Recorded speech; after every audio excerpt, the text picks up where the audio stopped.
Paisanos, welcome back to Calcio Culture. We really didn't take a break this week.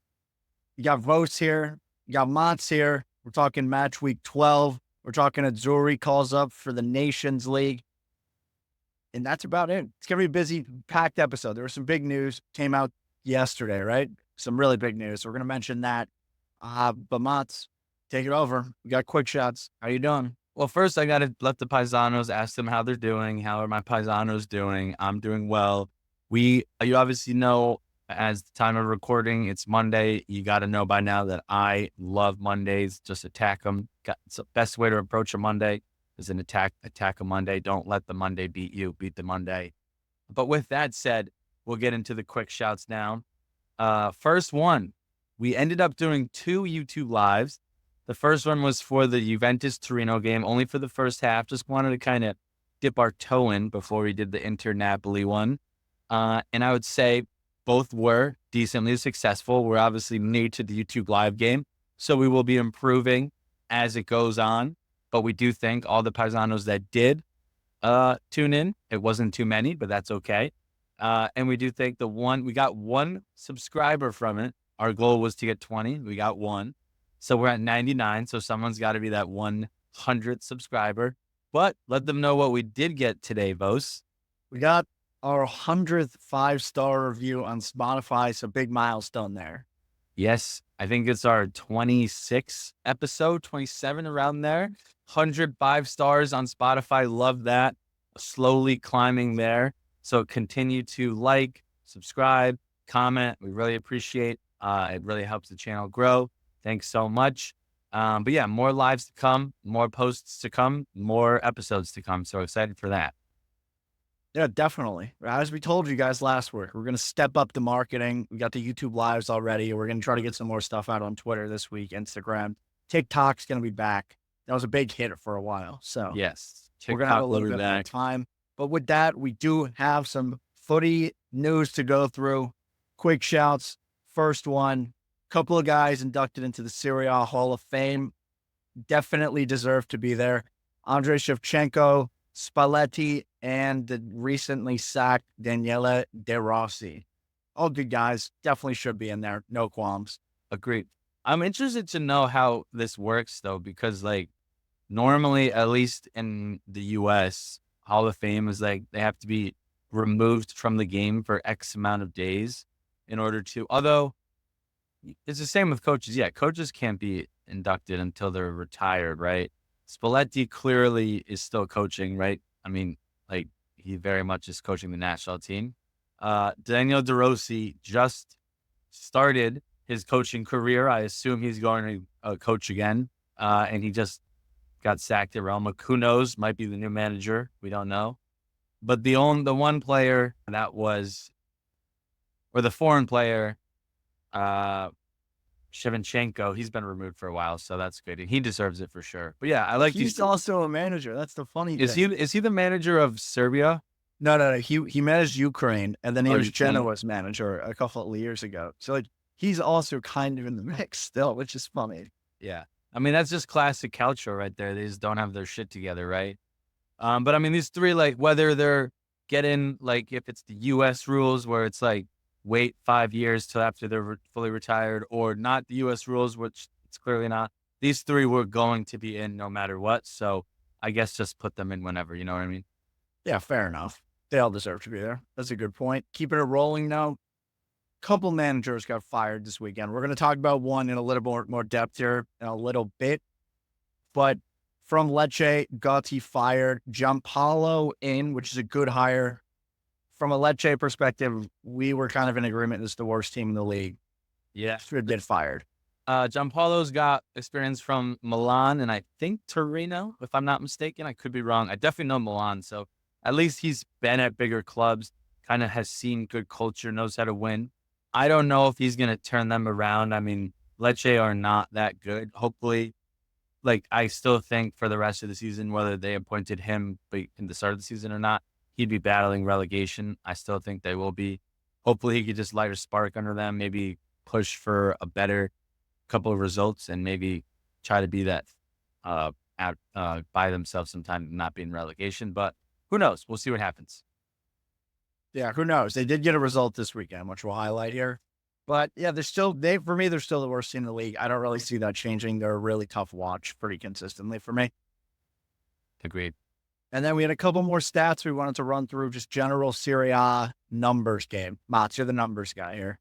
Stats of the day here. My favorite one, who I think we all could have saw coming, Balotelli picked up his second yellow card on Thursday in the Genoa match. That now makes him 10 minutes of playing time, maybe 12, around 10 to 12. No more than 15 minutes of playing time has Balotelli gotten since he's been on Genoa, and he already has 2 yellow cards. And that's basically spot on about what you said about them bringing on Balotelli is exactly what he's going to do. He loves antics. That's it. Like he has to make so much noise, and he physically cannot help himself. He cannot. It would have been crazy though if he had come off the bench in one of these games and scored like a winner. But what's going to happen is the one game that he does do that, people are going to go crazy when they're not going to realize it's already been 5-6 games into his career, and he's got like 7 yellow cards and 1 goal. But he'll grab the headlines, which is what Genoa probably want, right? Next up, update on the top goal scorers of the league. We have 2 Italian top goal scorers. If you've been following the league at all, you definitely know one of them, and that is Retegui. He's flying high as always. And the second one has jumped up due to a great match week 12, and that's going to be Moise Kean.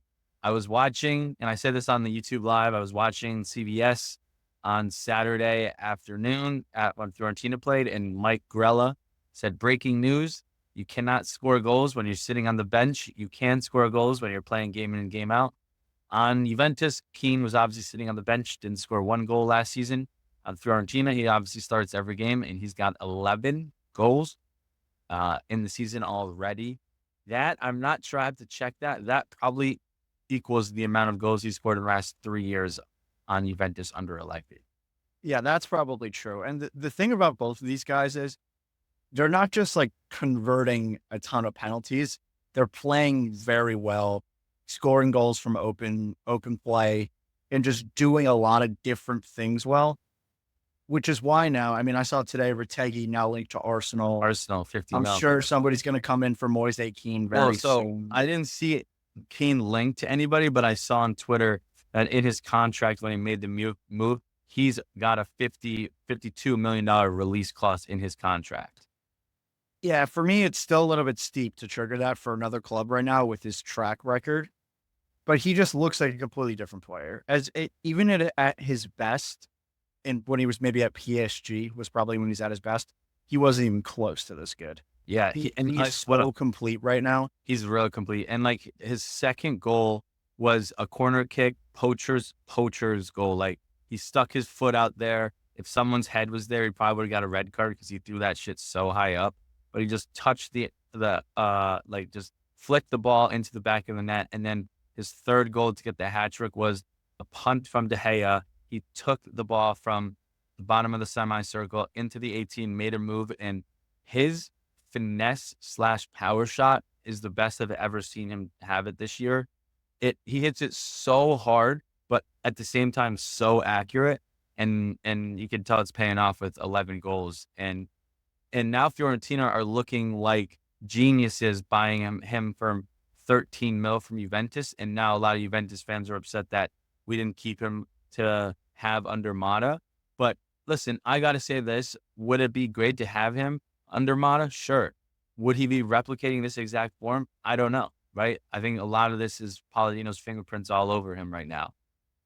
Yeah, I think that's probably true. And granted, like under Allegri, there was only so much this guy could do. Like we saw with Dusan. Dusan is continuing to have his own issues. So it would be interesting if Moise Kean was there, because I think he probably would have stolen some starts at this point. For sure. But yeah, this is going to be a great story to continue to watch. Spalletti's going to have an interesting decision, whether or not he's going to play both of them. Well, I think Spalletti came out and said it could be Kean and Retegui, but we'll see. But yeah, I mean, this is great for the national team. Just having another 9 playing well. Moving on, though, from the last stat of the day, which is my personal favorite stat of the day and why I love Calcio, why you love Calcio, why Logs debatably loves Calcio. I don't know if he actually does because he likes to skip so many episodes. But this is why this is the best league in the top 5 European leagues, best league in the world. You have 2 points separating first place and 6th place. And as I mentioned, we're now 10 games in, so that you can basically tell that this is what's going to happen game in and game out. I think this is what we're going to get this season, which I love. Yeah, what's also funny is the bottom 6 also has 2 points separating them. It's dangerous not at know the top that. and it's dangerous at the bottom. Like it's very scary. And you'd think like at some point we check in on the table and be a little bit more open, but it's like we're 12 games in now. Like if somebody had wanted to start building a lead, we would have hopefully seen it by now. Like if this was going to be a runaway, like I don't see a situation where anybody runs away with the title anymore. I told you that this season was not going to be a runaway. Yeah. I mean, listen, once again, it is only 12 games in. Could somebody have built like a 5, 6, 7 point gap by now? Yes, but no one's running away 12 games in, obviously. But 2 points is the lowest in all 5 leagues. I think the next lowest is like 4 or maybe 5. So everything's up for grabs, and you really got to hope that with how close it is, I'm sure these Italian teams are also hoping everybody does good in the Champions League because you got to get that 5th spot again. Imagine like Juventus get 5th place on, I don't know, 68 points. You know what I mean? Like that's very realistic on what could happen right now with how the season's playing out. Yeah, what I think is crazy is that Fiorentina, Lazio, Atalanta should all be looking at this table thinking there's no reason we can't win the Scudetto this year. Which is crazy. That all 100%. 3 of them are going to be like thinking we're good enough to beat everybody.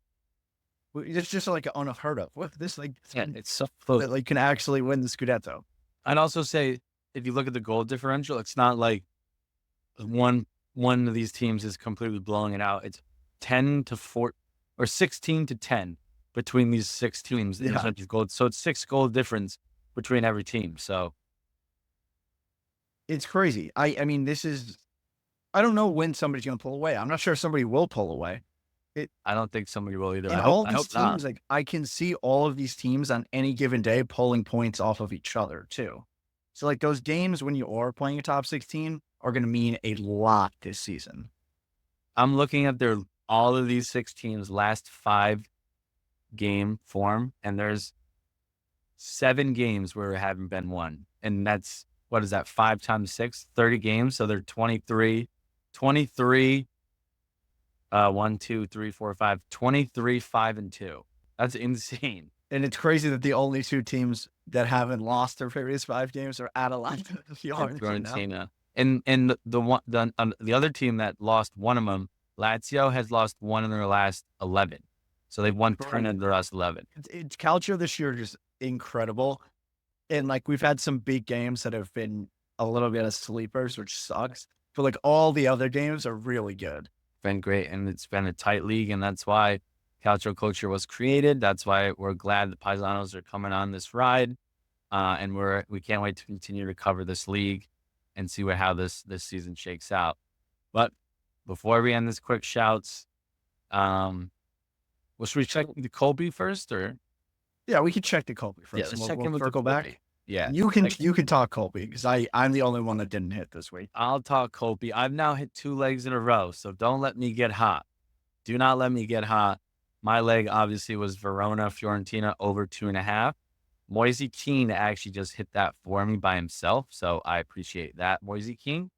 So don't let me get hot here. We're starting to roll. We're gonna get my 20% percentage up, a little bit higher, game in, game out. Logue's leg also hit, although he took a pussy leg by doing a double chance because he could have 2 results. But nonetheless, it did hit. He bet Empoli double chance, and obviously Empoli drew. And so Logues and me went 2-0. And then you go ahead and talk about your leg. Atalanta -1.5 at home against Udinese. I don't know how they didn't get it done. Listen, every time I bet on Atalanta, this happens. Every time I bet on Atalanta. 1.5 is a tough bet, especially with Calcio, dude. Like, it's a tough bet to bet a team 1.5. Yeah, but I'm assuming Atalanta score 3 goals every game. That's a fair assumption, but not this time. Yeah, not this time. But Lowe is low-key starting to hit a lot of legs. Yeah, because he takes double chance every week if you look at it. Every time. Every time he comes on, he doesn't come on because he's never on an episode. He calls in before we start and he says, I want this team double chance, or I want this team plus 0.5. So he's basically doing what we said we were not going to do. We might need to adjust the batting average to take into account odds on it. I don't know how we would do that. Had to do some crazy math there, but it'd be interesting. That's a Culpi. There is one other. It's not even a quick show. We just have to simply talk about it. We talked about how the league's been great.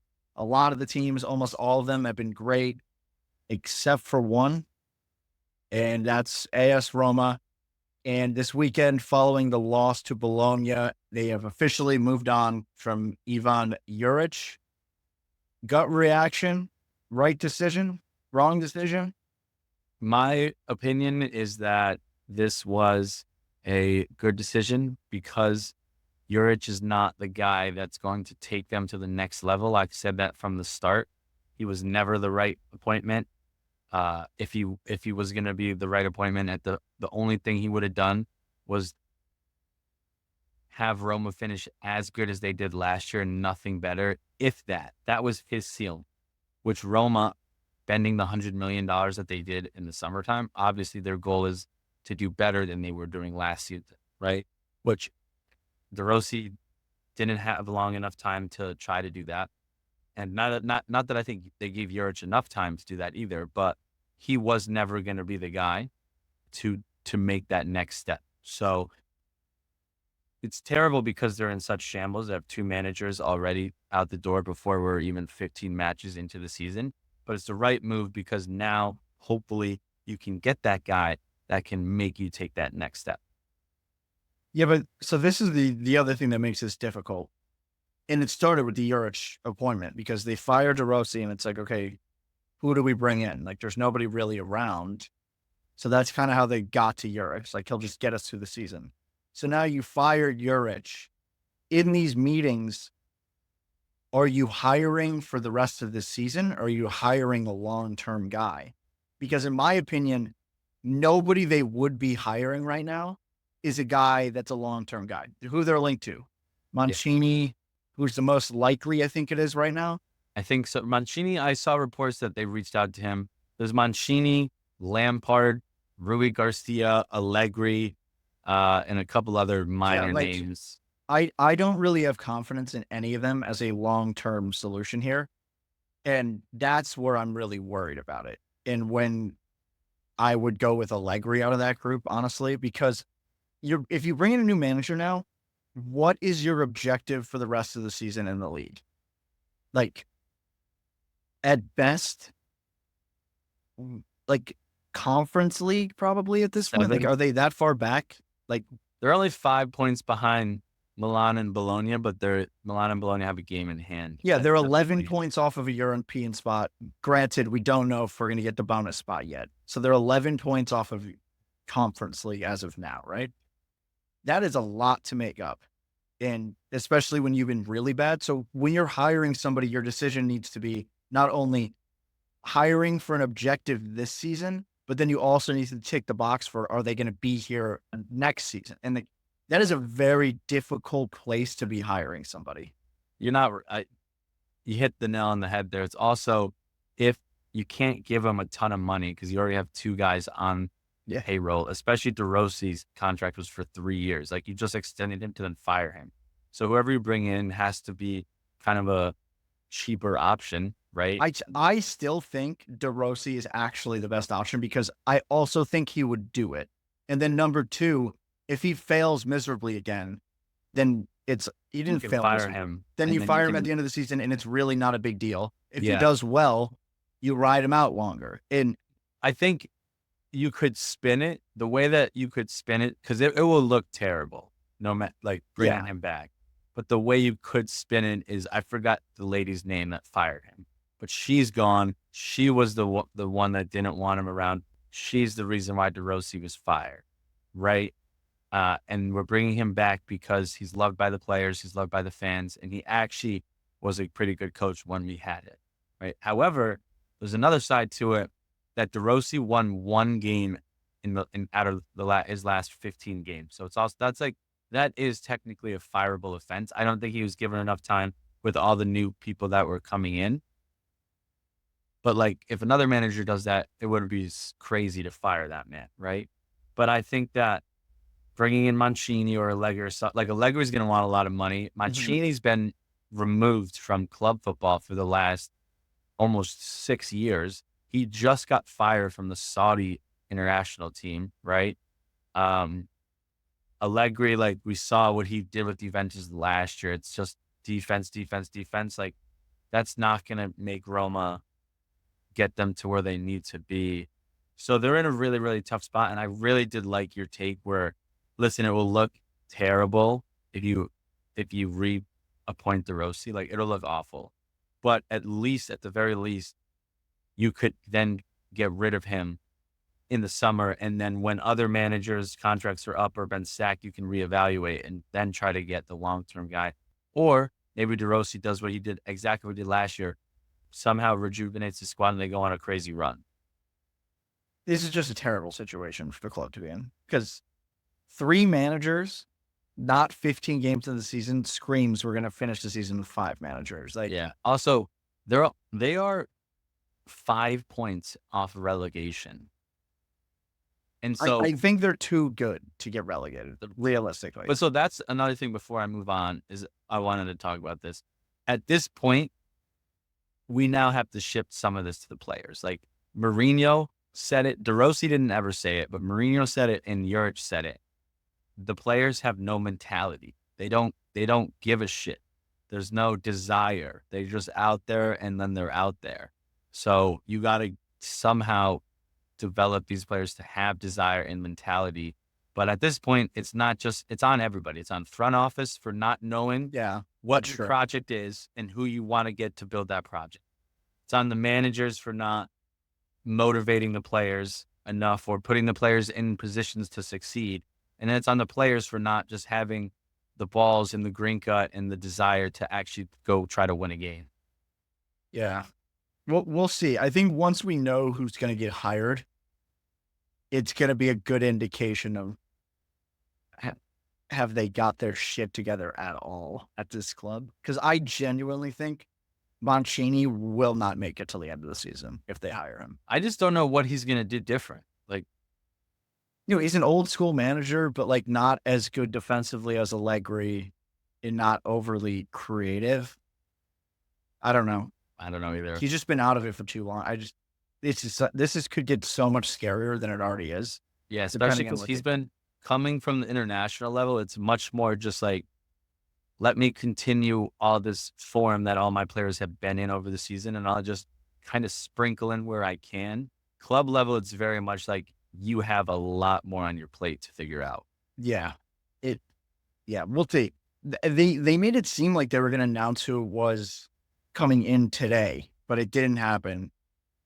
So I expect this in the next day or two. Yeah. I mean, the other thing, depending on how long this takes, how did you not already have this lined up? Like, if you guys knew it was going to be this close. Yeah, that's a good point, not having it lined up. But I will say, at least it is the international break. So if they appoint tomorrow or Wednesday, they have like 10 days to kind of be with the squad. Not that I think it will do a whole lot, but it will do something.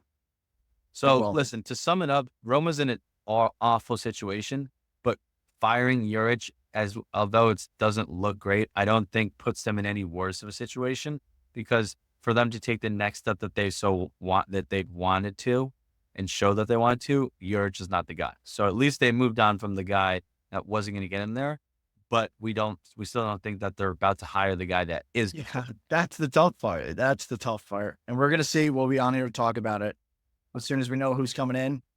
But to move on, we're going to go to the match reviews for match week 12. Probably the most anticipated game of the season so far happened. Napoli visited Inter. That's the one we went YouTube live for this. And this is really where we got to start, because this was an interesting game for 45 minutes, and then it was a terrible game for 45 minutes.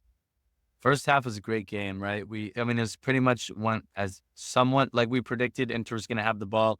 Napoli was going to sit back and defend. However, we did think that when we were watching, Napoli didn't really sit back. They did defend, but they allowed Inter to have the ball in Inter's half, not really so much in their own half, which made it a lot harder for Inter to move the ball down into Napoli's half and create chances and score goals, right? And so Napoli ended up scoring the first goal, but due to the kind of that counter press and pushing higher up the field and having Inter play the ball in their half, it led to a corner kick, which then was flicked on by Rachmani for McTominay to score, who just keeps on proving that he's been one of the best summer signings because he is in a ton of goal scoring chances. And then, however, when Napoli did score, I did say on the live that Inter's now going to step on the gas and try to get that equalizer before the half. And that did end up coming in the 43rd minute from a absolute wonder shot from Hakan. Meret did get his whole hand on it, so probably should have been saved, but Hakan's got the technique and the power, so it was definitely a tough save and great goal. The other notable thing is Hakan did miss a penalty, so this very well could have been 2-1. That penalty we also thought was kind of soft a little bit. It could have gone either way, but I mean, that's what happens in Serie A. But regardless, what happens, it's 1-1. Nobody really, Conte doesn't get any more points on the table really and extended his lead. Inter, on the other hand, they probably felt they needed to win. And this was a win for Conte in my mind, right? Like maintains your lead at the top of the table, played one of the best teams in the league away from home. You get your draw. In his mind, it's a win. But I do want to start with Inzaghi because Inter also played a lot differently than we had seen them play so far this year. We had really been on Inzaghi for playing like this deep lying, counterattacking team, even regardless of who the competition was. And against now the Napoli team that we know want to sit deep, want to counter you hard. He then played much more expansive calcio, which I didn't really expect.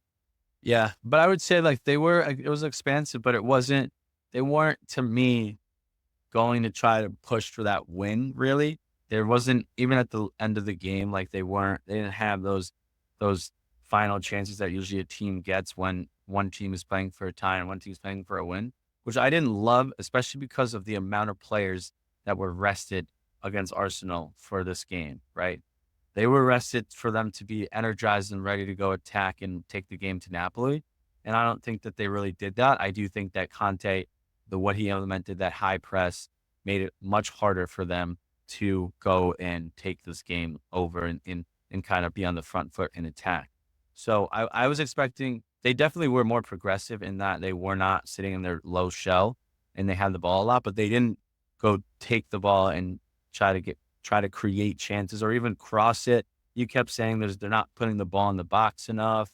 They weren't creating anything when they had the ball. They were just kind of fine with having possession.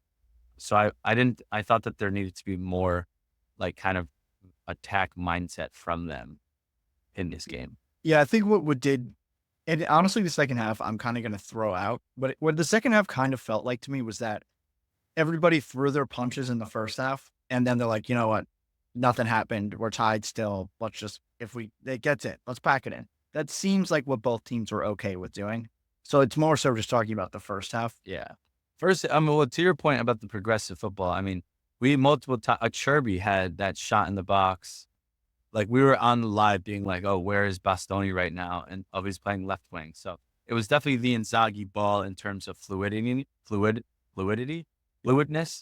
but not in terms of their typical, oh, we're going to go score 3 goals. Execution. It was more lack of execution. And I think partially a lack of drive and mentality, which is what we pointed to before. And that's what I was crying out for, like get it to DeMarco to cross in. DeMarco didn't really cross it in at all. Dumfries was basically non-existent.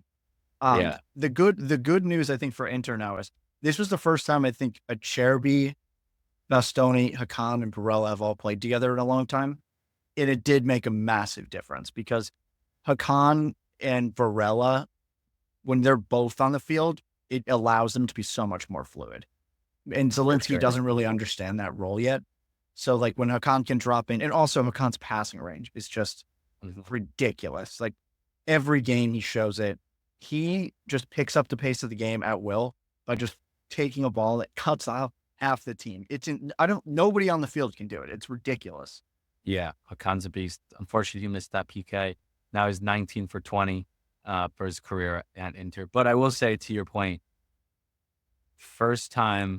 not the first time, but very good by Inter to not have that mental lapse that they normally have in the 80th to allow a goal that they've done so many times. So we're starting to see that mentality for Inter last a full 90 minutes, 3 games in a row now, or even 4 games since that Juventus 4-4, essentially, right? They beat Empoli 3-0, Venezia 1-0, Arsenal 1-0, and then Inter Napoli 1-1. So there wasn't any of those lapses like the Juventus game. So that's what Inter have been struggling with. So it was good that that didn't come up. So now maybe Inzaghi can take the Arsenal and the Napoli game, parlay them into a win streak or a no-loss streak like he did so well last season with this squad. I got one more question for you on Inter, because another thing that I was saying a lot while we were watching this game was Marcus Thuram. When he got the ball, he was slowing down. He wasn't attacking space. He wasn't attacking players. He wasn't making runs in behind. I'm a little bit worried about him because part of his role was being like the second guy and being like, oh, I'm under the shadow of Lautaro, I would say a little bit. And I think what made him come out of that was he just worked so hard and was so direct. And then in this game, he had so many opportunities. And it's not only in this game, in the last couple games, he's really slowed down his production. Do you think he's kind of got like big man syndrome? Like, hey, I've been the best guy in the league to start the season. I can kind of be cute and pretty and not just be like my ruthless finishing, my ruthless running that got me here. Because that's what it seemed like a little bit to me. I don't know if he's got big man syndrome yet. Maybe a little bit. I mean, a lot of games, probably tired. I don't know if it's specifically because he like doesn't have the attitude for it anymore. It might be that. I really don't know, but I do agree. Like, especially there was twice when they had him on. They could have had him on the counter, and it would have been like a 3-on-3. And instead of Thuram going and driving him and putting him on their back heels, he just let Napoli kind of recover and get the numbers. So I don't know if it's the big man kind of syndrome, but he's definitely working less hard. But we'll have to see if that continues, right? Because that was the case for this game for sure. But he could definitely go and have 2 or 3 against Verona next game. I will also say his partner in crime, Lautaro Martinez, had, I would say, 2 chances that last season Lautaro Martinez scores. And so Lautaro did get his goal against Empoli, which I know they were on a red, but like sometimes strikers just need that, right? They just need to see their ball go in the net in order for them to like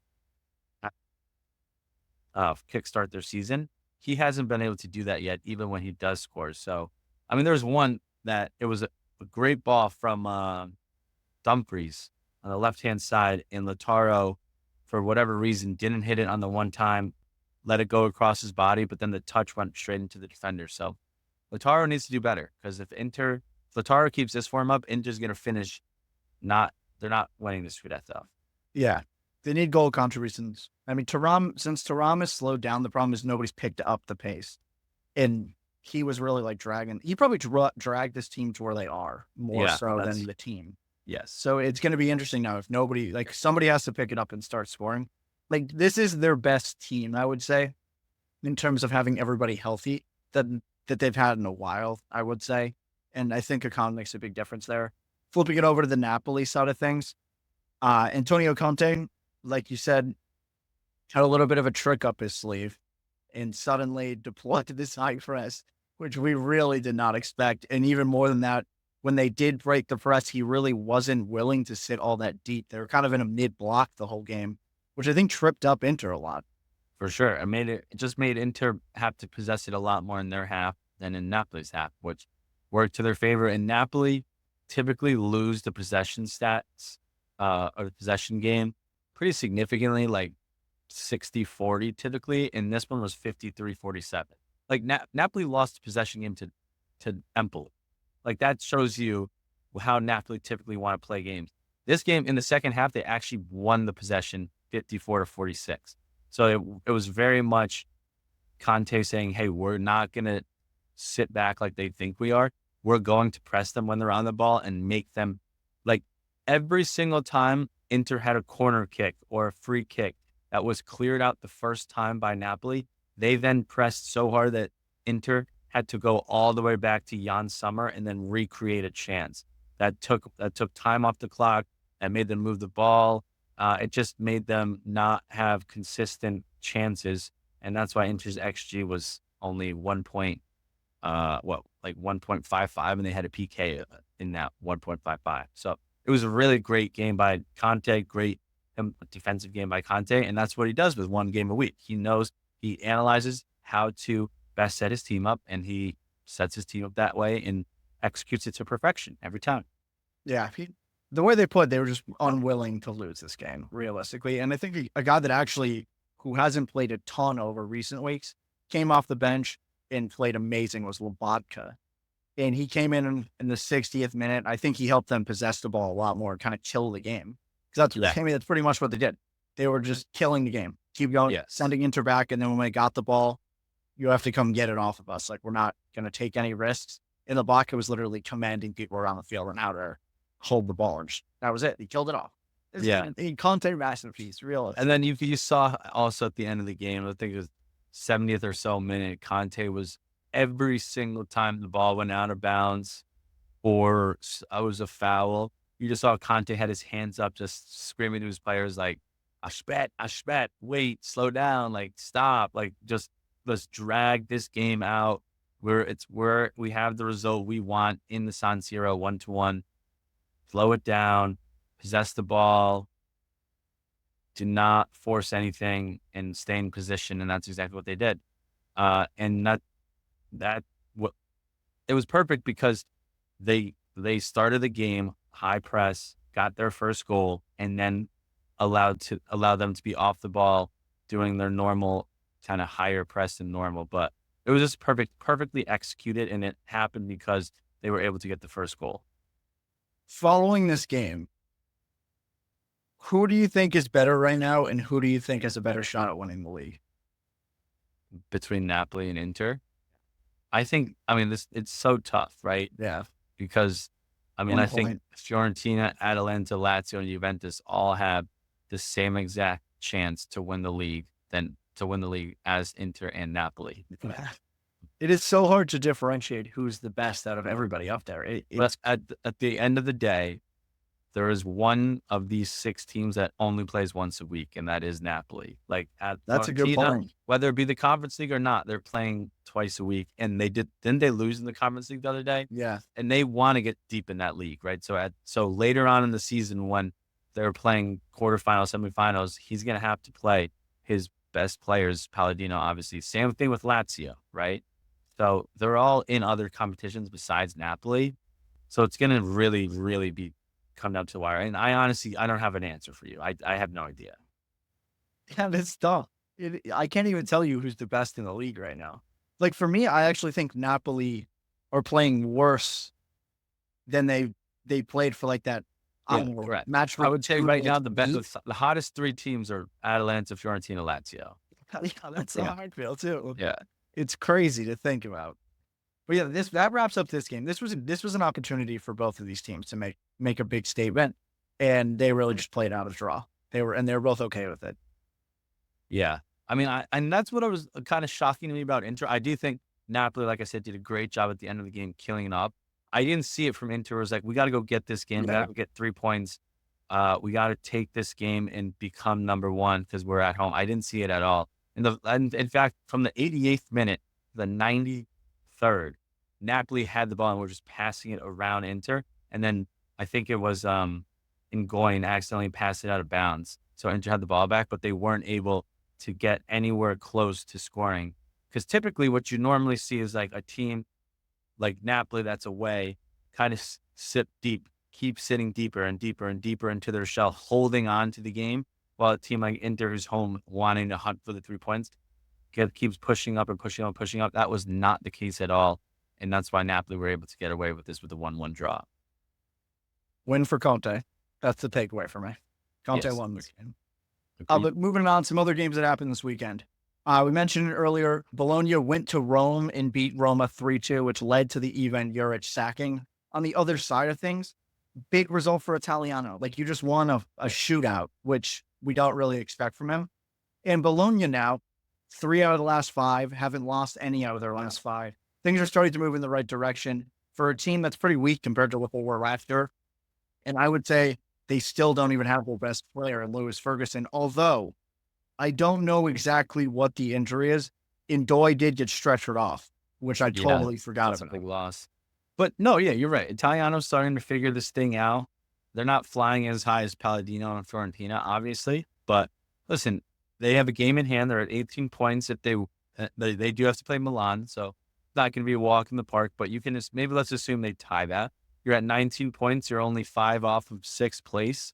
You're right there, and that goes to show like all those draws that they were getting does have significant meaning because they were still tallying up points.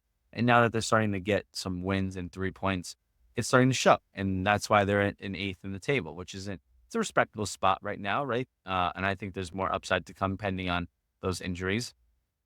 But I want to flip it to Roma really quick. And I know we already talked about it a little bit, but I want to go talk about it because this game, if you watched it, so Bologna scored 4 goals in this game, and one of them was called back due to a handball, but the guy's hand was on his hip, and in my opinion, it should not have been a handball because it was literally on his hip and it was in like a natural position. So Bologna scored 4 goals, and 3 of those goals, but one of them that was called back, so 2 of them were lucky deflections that just went Bologna's way. Okay, so for the Roma players, it's kind of frustrating because you're like, we can't buy a break. Like we're getting these deflections that are going in the back of the net. Like we're tipping the ball and we're blocking it and it still ends up in the back of the net. However, it was 2-1 at the point when Bologna scored their 3rd goal that got called back for a handball. You need to take that call that went in your favor and grab all the momentum. You have the better players than Bologna. At every position, you are better than them. You got some momentum by VAR giving you the momentum. You now need to get together as a group and go get the next goal. And what happened? Bologna got the next goal by some of the worst defending I've ever seen in my entire life. Mancini was playing in center mid. There was no center back on the right-hand side of the pitch, and Bologna just passed it around El Shaarawy and was an easy goal. It was the worst defending I've ever seen. There was no fight, and I kept saying that there's no mentality. That was strictly on the players, I thought, this game. I mean, what I've seen from the players all this season is it started poor, and when things got tough, everybody continued to get worse. And that's kind of like how it's going. Like, the defending was really good at the beginning of the season. We're like, here's their bright spot. Mancini's playing well. Ndika's playing well. Like, they're going to be okay defensively. They lose a game. Defending slowly just keeps getting worse and worse and worse. And now it's like you're saying, like basic defending. Nobody's doing well. 50-50 balls in the air and around the box. No effort to try to win them. And it's just piling on. And they don't have a player and they don't have somebody in the organization that's willing to take the reins. And they should. I feel like that's Hummels was just in the Champions League final. He at least can lead these guys. Yeah, but he's not even playing. But play him. Why is he not playing? Like, play him. I mean, for me, I don't know how it's not one of Mancini or Pellegrini. Or Cristante even. And he's been I think those three, we need to stop kind of looking at as high caliber players because year in and year out, normally they're better than this, right? But Roma have never finished in the top 4 in how long? Like, those 3 have been their pillars for how long? It kind of goes back to for me, although these players did much better for their team Napoli, the Koulibaly, Insigne, and who was their other 3rd player that was one of their pillars? I mean, I would say like Mertens or Amshin. Yeah, exactly. But then those 2 players left, and look what happened in Napoli. They won the Scudetto, right? I'm not saying that I think that Roma need to let go of Mancini, Pellegrini, and Cristante, but maybe it's time to realize, like, hey, these aren't the players that are going to get us to where we need to be. Yeah. And what's tough is Dybala has the heart, but he's not like a rally the troops kind of guy. Yeah. That was also another thing. I was watching the game, and Juric said Dybala's not in the lineup, and Dybala got pissed off about that and told the press that the medical team cleared me to play. So Juric just totally didn't add him in the lineup when he was available to play. So just turmoil in Roma. And it's also, you build a team around a guy like Dybala. The issue with Dybala is he doesn't play every game. So when he is not there, you have a big hole to fill. But I will say this, I'll give one guy flowers. He's a veteran of the squad. He's a veteran of the league. El Shaarawy has been a great player for Roma this year. He scored most of their goals. He creates most of their chances. He was trying to do some of the defensive work for Mancini, although he's not a defender. But El Shaarawy, he's at the end of his road, right? Like, he's not going to be a guy that's going to lead you for the next 10 years. Who should be doing this is Soulé. That's why they paid for Soulé. Soulé's doing nothing, although I think he's getting better and better every game. He's still doing nothing. Dovbyk doing nothing. Like, the players that they brought in to do stuff are doing nothing. I think Kune's doing something, right? He's doing better in the midfield for them, but all these players are doing nothing for them. Yep. We keep talking about it. It's at some point we thought it's going to get better. Maybe it's not. Maybe it's not going to get better. Maybe this is how good they are. They got a long road. I'll say that, a very long road. Yeah, we're going to be talking about the next manager as soon as we hear about that. But to keep it rolling, Como went to Genoa, tied this game 1-1. I think Genoa are probably feeling bad about this one. This is one you should win at home if you're Genoa, I think. For Como, draw away from home.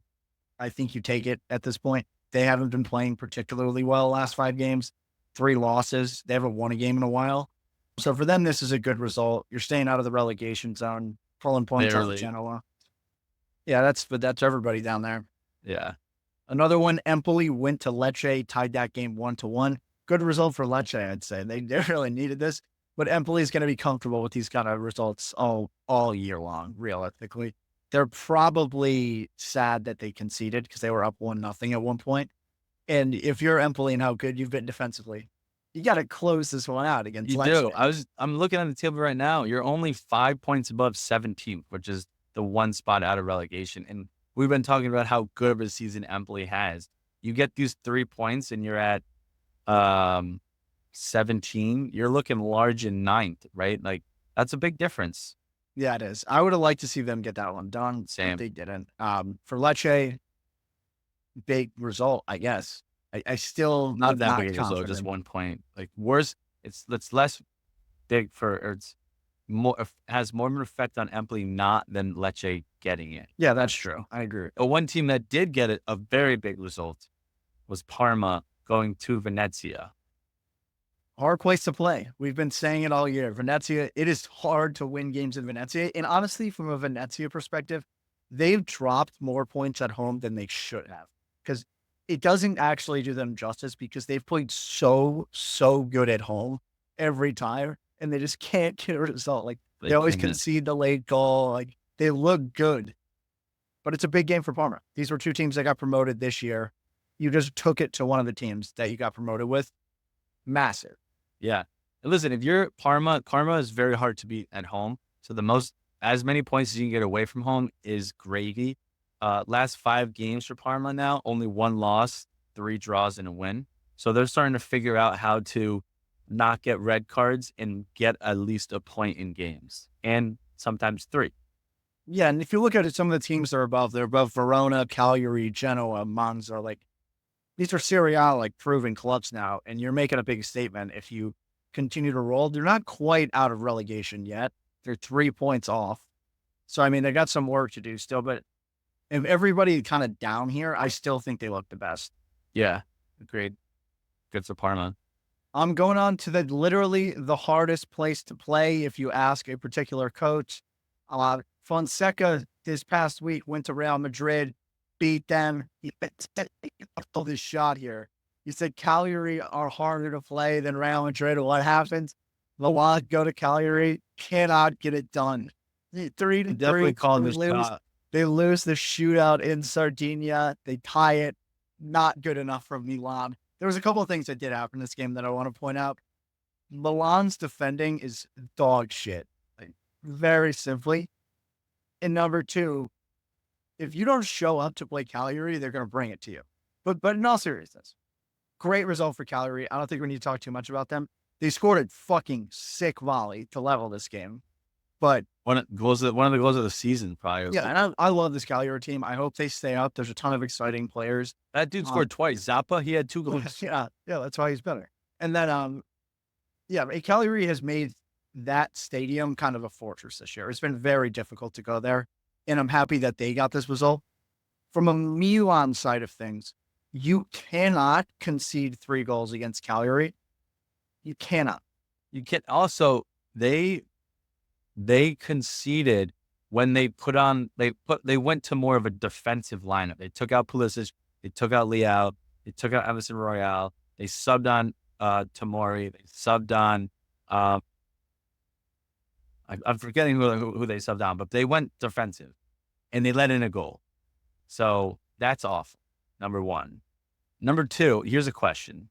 Do you think if Fonseca did not say, like, did he get in the boys' heads that it's tougher to play at Calgary than Madrid? Like, if he doesn't say that, do you think they win the game? No, because this is exactly what I've been saying about Fonseca all year. Like, he even said it, that they're bad, like they're a better tournament team than they are a league team. And it's because the way Fonseca wants to play is counterattacking, but he's not good enough at it to be like Antonio Conte, where it's we defend really well, but we counter you really hard and really well. And these are the kind of games we're going to get all season long against teams that we say are quote unquote worse than Milan. I fully expect this. It's not a surprise to me at all. I know this. I was shocked at this 3-3, especially when you watch the game. Milan destroyed Calgary in the first half. Reinders had probably the assist of the season with that little like launch. I didn't remember how to explain it, and then Leao balled this game. Leao is starting to find his form 2 games in a row, which is great. Pulisic obviously did what he does. He had an assist basically off of a Tammy goal. I don't know if Calcio scores as an assist, but it was a good shot and Tammy followed it up. And then for some reason, all you got to do is get the ball on the left-hand side and attack Milan and cross it, and Tio Hernandez will not be marking his man on the back post. The late goal, I don't necessarily know if it was his fault, but the first Zappa goal was totally Tio's fault, not marking his man. And so there's just a clear way that if you want to beat Milan, this is how you do it. You allow them to have possession, and then you counter going on the left, you cross it in, and Tio will not be guarding his man.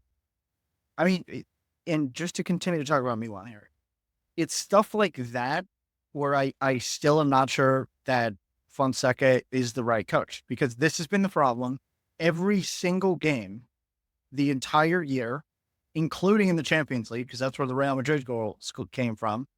That was PK, Emerson Lorient. I know, but what happened? Oh, they need attacking Emerson. Yeah. And you haven't changed anything to solve this. You have options.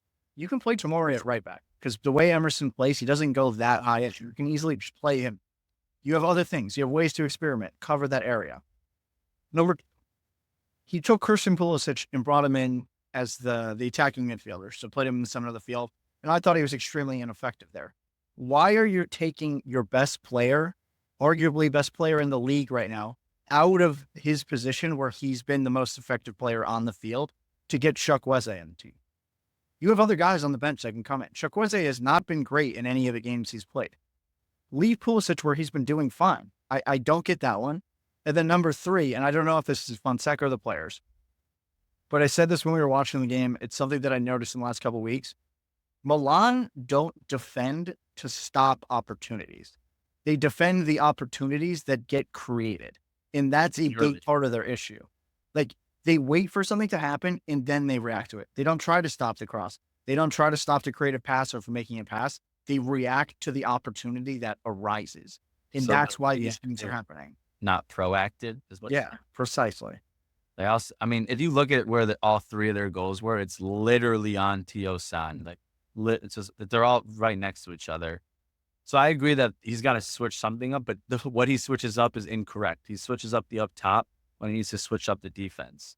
I did see a little thing on Twitter that he might bench Tio against Juventus next game, but we'll see. I mean, it's tough when Tio is the one that's fucking up, because it's Tio and he's going to be a problem if you bench him, just like Leao was a problem. So it makes it tough on him. but that's what your job is. You got to make those tough decisions. Yeah, and other shout out in this game, Camarda made his full Serie You A. play well. Yeah, he did play well. Wasn't overly effective, but played well. Moving on to Turin, Mounts. Turin, baby, we won the Derby dell'Amore. 19 straight, I believe that is for Juventus, to not lose. We haven't won 19 straight. We haven't lost 19 in a row. Game was 2-0. It was pretty mediocre. Not going to lie. Who scored the first goal? Weah on a Cambiaso on an absolute darting run from over half field. If you're a Torino defender, you got to step in front there. Nobody even challenged him. Shot the ball. Weah was in the right place, right time, which I'll hand it to Tim Weah. It was a rebound goal, and I think he scored. That was the second rebound goal. Goal's a goal. To be a good attacker, you got to be in the right place at the right time. He now has 4 goals. That was more than he had all of last season. He went out and said to the press, I like playing attacking. It suits me more. Last year I was playing a wing back. This year I'm playing a winger. Weah's been playing well. Great to see him and finding his form. Second in goals scored for Juve. Yeah. And then second half, kind of more of the same, pretty boring game. Juventus kind of dominated possession, but we subbed on the wonder kid, the little man, Conceição, who, as I mentioned, just creates opportunity after opportunity after opportunity. And if you have him one-on-one, he will get by the guy every single time. Put in a great cross, and Kenan Yildiz scored a diving header to seal the game late 2-0 on Alessandro Del Piero's 50th birthday. Kenan Yildiz, his heir, number 10, scored a goal. Great tribute to Alessandro Del Piero. Great finish by Yildiz. Not a fantastic game by Juventus by any means, but overall got the job done. That's what you need. Got 3 points. I think what helped is Torino played really bad. Ricci got hurt. That's the other notable thing. And they just couldn't, they couldn't even string any real passes. They were just bad. They didn't really play well. They had a couple good moments, but overall, Torino's kind of sliding back to what they have been in previous years and not continue to take that step. They're starting to, and goes back to what I said last episode.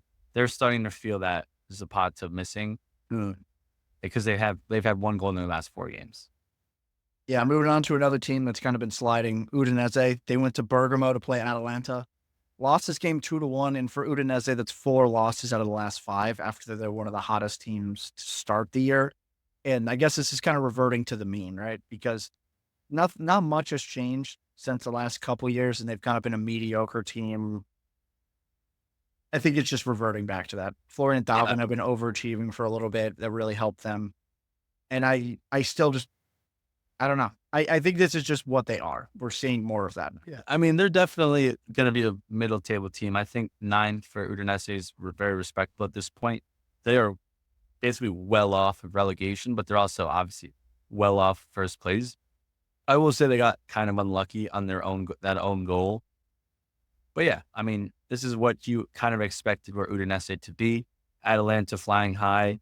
So this is going to always be a tough game for them. Bellanova, I thought, played fantastic for Atalanta today or the other day. But this could have very easily been 1-1 if they didn't have that unlucky own goal. So I didn't think they played awful, but this is right where I projected them to be, you projected them to be. And this is probably where they're going to be for the remainder of the season. Yeah, true. And for Atalanta, we mentioned it earlier, probably the hottest team in the league, if not like they're tied for the hottest team in the league. When Mario Pasalic got on the score sheet this game, he was well overdue. He had created a lot of opportunities. He just couldn't net one. So he got a second of the season in this one. Did you see that goal? That goal was, if you look at that goal from where it started, I think almost every single Atalanta player touched it, and they went across to their defense. They went from left center back to center back to right center back to the goalie, back to center back to their center mid, to their right wing back, to their striker, to their right wing back, to who scored it again? Pasalic. It was Gasparini ball to a T. It was beautiful to watch. It's poetry in motion. I think what's helped them is they've kind of gotten defense situations sorted out. Yeah. And Keane has played very well last couple of games. Kasunu, we've been talking about how good he is. And then Jim City has been just serviceable all season. It really wasn't the issue. But they've kind of figured everything out, and they're really dangerous. You are so right, dude. Their last 1, 2, 3, including Champions League, 8 games, they've allowed 3 goals. And they're one of 2 teams to not have conceded a goal in the Champions League still. The other being Inter Milan. Yep. So, yeah, you're spot on with them figuring out the defense. Gasparini's a scary man. This is probably the best Atalanta team that we've seen since they made that Champions. I think they've had better players before, but this is like they're starting to figure it out and just play well together. Yeah, no, so Martic coming full time. But keeping it rolling, another team we're loving right now, probably hottest team in the league as well. Fiorentina hosted Verona, just got it done. We talked about it. Moise Kean hat trick, 3-1 for Verona. You're not as good as Fiorentina. Yeah, You're kind of been bad. Don't really have anything against that. This is a Moise Kean show, 3-0. Palladino firing on all cylinders, good for Fiorentina. Yeah, and then to round it out, Monza, Lazio paid a visit, and they did what they've been doing all year. They won this game 1-0. Zaccagni scored a great vintage Zaccagni goal, cutting in off the left, netting it right side. And we've seen it all season. Lazio's a really hard team to score against at this point. And if they get the lead against these lower level teams, they're going to win. I don't know necessarily that Lazio's a hard team to score against. I think they found some sauce against that Juventus game when they went down a man and realized, hey, we can actually be a hard team to score against. And now that we know that, we can win these games 1-0, whereas before they were just trying to outscore, and now they're starting to be a hard team to score against. So they haven't been all season, but in this little 4-game win streak, they've figured out, okay, we can defend and hit on the counter when needed, because this obviously, like, they weren't ball dominant, destroying Monza like we've seen them do to other teams like Como in general in the past, right? But that's good for Lazio because they can now see we can win 2 ways. We can go put 4 on your head if we need to, or we can go in Allegri, Cortomuso 1-0 games. Yeah, I mean, the sky's the limit for them this year. We've been talking about it. It's just, and they're continuing to show it week in and week out. In Europe, they're doing the same thing. They should be Porto. So just impressive across the board for Lazio, really. But that wraps up match week 12. The other thing we did want to touch on, because we got an international break coming up, is the Azzurri. They're playing Belgium on Thursday, and then they got France on Sunday, 2 big games for the Nations League. But we just want to go through the team that's been called up again. Not a lot of new things that we have to report on Spalletti. They've been good. It's more so, I think Spalletti is trying to figure out who are the couple guys that might make this team that are kind of like the fringe players, is the way I kind of call it. So I just want to break you guys through the team. Goalkeeper situation, nothing new. Donnarumma and Vicario. And then Spalletti's old boy from Naples got the call up, Alex Moret. I think he deserves it. He's been really good all year. Although Logue said he was bad. I don't know why he said that. I don't think that's true. In the defender group, again, not much new here. We have Bastoni, Bongiorno, no Calafiore, I will note, injured. Cambiaso, Camuzzo from Fiorentina, Di Lorenzo, his son, Federico DeMarco, Federico Gatti. I think this is his first call up. I'm expecting to see him play. Oh, he was called up before? Yeah. And then another call up debut, Savona from Juventus, and then Udogi. 2 guys that really deserved it for me on Juve, Savona and Gatti. I expect to see both of them play, to be honest with you. Yeah, and that's great too, because these guys are both right-footed center backs. We know that Italy has left-footed center backs, a plethora of them. So good. Gatti can obviously play center or right center back, and Savona can play right center back or even right wing back if needed. Once again, Italy's wing backs are just getting deeper and deeper. I feel like every single international break, we take 2 more that are different and that are good. So good for Italy. Moving on to the midfield group, Barella rejoins the squad following his injury. Fortezi gets his call up again. Pizzilli gets called up again. I was a little bit surprised at that one. Nicola Ravella from Lazio got called up. Tonali. And then the last minute ad, Samuel Ricci got hurt. And Spalletti replaced him with somebody that I did not expect. I thought he'd been blacklisted from the squad. Yeah, and that person is Manuel Locatelli. It did seem like he was going to be blacklisted, but listen, Locatelli's had 2 very, very good games in a row. I think he's had a lot of good games this season, but the last 2 in particular, he's been very, very good. He's been pulling the strings. He's been the pace setter. He's been making the clock tick for Juventus. And I think Spalletti saw that and said, let's give him a chance. Here's what I'll say. And I know you're very big on Rovella on Lazio. Rovella and Pasilli, I don't think are Euro and World Cup caliber players. So what is your thought process? What do you think Spalletti's reasoning is for taking these two? On Pasilli, I don't think he's there yet. That I agree with. I think that's a long-term kind of rotator. Can play like that. Barella kind of covers a ton of ground. That's kind of the guy I see him as. And they don't really have a lot of bench players that do that. I think Pasilli offers a little bit more defensively than Frattesi. So I think that's the Pasilli one. On Rovella, I do think he's good enough to make the World Cup squad and play a lot. I think he's really good. I think he's better than Locatelli still. Rovella's not better than Locatelli. I think he is. He's not better than Jolie either. Jolie, I think, is better than both of them. That I agree with. I'm still not sold.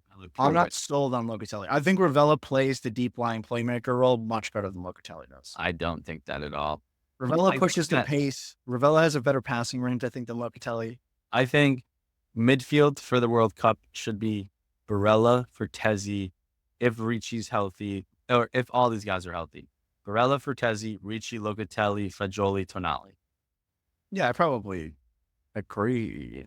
That's a really good midfield. Yeah, no, the midfield is not the problem. It's the attack. Well, going to attack, not his first call-up, but one of his, he's been starting to get called up more and more due to his form at Fiorentina. That's Moise Kean, and we are seeing a potential partnership that could work in Moise Kean, and obviously Rettegui's called up because he's the hottest man in Italy right now. And then you have Raspadori, who he seems to get called up every time. He seems to be like Spalletti's nephew. Yeah, I agree with that. Always getting the call up. And then Maldini showed promise last time. I like taking him again. He offers something slightly different than Kean and Rettegui, and I think has a higher ceiling than Raspadori. I hate that Raspadori team. Yeah. Like the problem is there's not a ton of guys to replace him with. I would honestly like to see Colpani get into the team because I think his ceiling is much higher than Raspadori. Well, here's what's crazy. I don't mean to cut you off. This is what's crazy about this is that we have one player who cannot integrate into his new team, who is probably the most skilled player for Italy. And it's just like, what is going on there? Is he going there's so many questions because at some point it's going to be like, he hasn't played in this new system, especially this is a new 3-5-2 system. Like he's got to learn the intricates and the way how to play in the new system. What's going to happen? Like what is going on over there? Are you talking about Chiesa? Yes. He's not playing. He doesn't play soccer. So that's why he can't play on this team. He hasn't played in months. Apparently he's not going to practice. Like what is going on? He is by far our best attacking player. Not anymore. Now it's Rettegui. Jesus. And Moise Kean. Chiesa, he's an afterthought at this point, Tremaine. He's not for me. He's got to be in this squad. If we want for the World Cup, dude, think about that. We have Kean playing how he's playing, Rettegui, and we got Chiesa and finding some of his old form with another fourth guy. It could be whoever. Then with that midfield and our solid defense, dude, that is a very, very good squad. Yeah, and even without Chiesa, I really like this team. We need Chiesa. No, we don't. I like Daniel Maldini. I like Colpani. Chiesa offers that speed that none of these guys really offer. Kean kind of offers it, but not like Chiesa. Moise Kean is pretty fucking fast. Yeah, but he's a different type. He's like a more of a powerful, fast. Yeah, that's true. He's more of a 9. I get it. I get your point. But that wraps us up, guys. Like we said on last week's episode, we're not going to be recording on Wednesdays for the time being. So next time we talk, we'll be talking on Monday, be doing previews. We'll be talking what happened with the Nations League, and hopefully we'll be talking to the Roma new coach too. Is the international break done after that week? Yeah, we come back in 2 weeks So we have one episode though. Yeah, we have one episode in between match week 13. We'll figure out what to give the Paisanos then. With that, we're done. I mean, I thought Motts was going to start us off there. My bad. Yeah, great episode. Thank you guys for coming along for this ride. Subscribe on YouTube at Calcio Culture. FC. Spotify, please give us 5 stars. Apple Music, please give us 5 stars. Comment, like, love you. Don't be a gagoots. Forza Calcio Culture.